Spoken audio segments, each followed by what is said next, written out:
और महाराज जी वो उग्रदेव कह रहे हैं कि चाहे जितना दरिद्र व्यक्ति हो दीपदान करने लग जाए,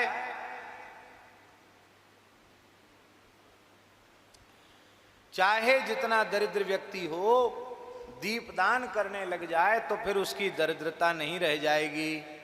कान खोलकर सुन लो, कर्ज में परेशान हो, धंधा व्यापार नहीं चल रहा है, बड़ी परेशानी है बात बात में, तो इसी निमित्त तुलसी की सूखी लकड़ी को घी में डुबा करके और भगवान के सामने भारतीय वेद लक्षणा गाय का घी, प्रामाणिक रूप से गाय का घी हो, ऐसा घी आप दीपक जलाना शुरू कर दें भगवान के सामने। थोड़े दिन में सब संकट के बादल छट जाएंगे और बढ़िया समय आ जाएगा, ये पक्की बात है। इसलिए महाराज जी लिखा है कि रमा वृद्धि करम नृणाम, दीपदान से लक्ष्मी वृद्धि होती है। और विधि पूर्वक पुरुषोत्तम मास पर्यंत दीपदान कर दिया जाए तब तो क्या कहना है।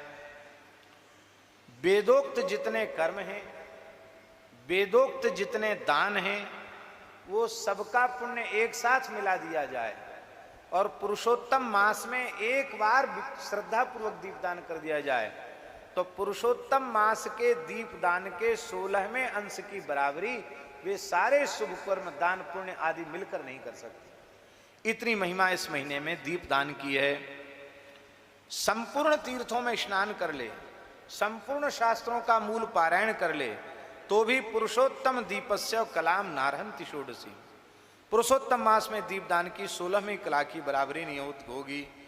सारे योग ज्ञान सांख्य तंत्र उनका अनुष्ठान कर ले, उससे जो पुण्य होगा उसका पुण्य और पुरुषोत्तम मास में दीपदान का पुण्य उसके 16वें अंश की बराबरी नहीं कर सकता। तप्त कृच्छ चांद्रायण आदि व्रत भी पुरुषोत्तम मास में किए गए दीपदान के 16वें अंश की बराबरी नहीं कर सकते। वेदों का अभ्यास, गया का श्राद्ध, गोमती का सेवन, ये भी पुरुषोत्तम दीप की 16वीं कला की बराबरी नहीं कर सकते।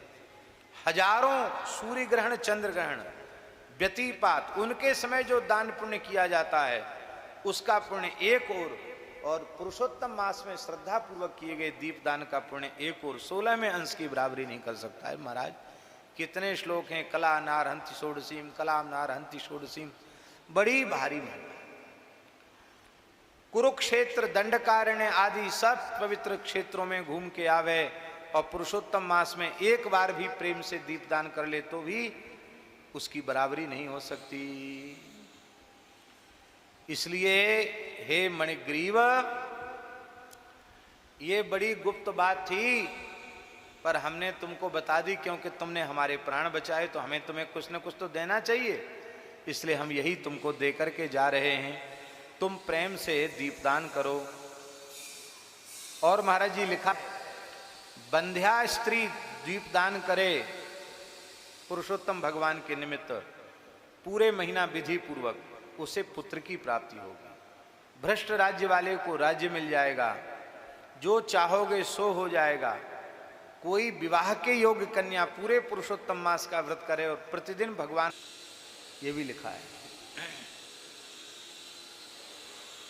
विद्यार्थी को विद्या की प्राप्ति, सिद्धि की कामना वाले को सिद्धि की प्राप्ति, खजाना हमारा बढ़ जाए ऐसी किसी की इच्छा हो तो उसको खजाने की प्राप्ति, और जिसको कोई कामना न हो तो मोक्षार्थी मोक्ष मापनुयात्, मोक्षार्थी को मोक्ष मिल जाएगा। और मोक्ष भी नहीं चाहेगा तो कृष्ण प्रेम प्राप्त हो जाए, भगवान का प्रेम प्राप्त हो, धन्य अति धन्य हो जाए।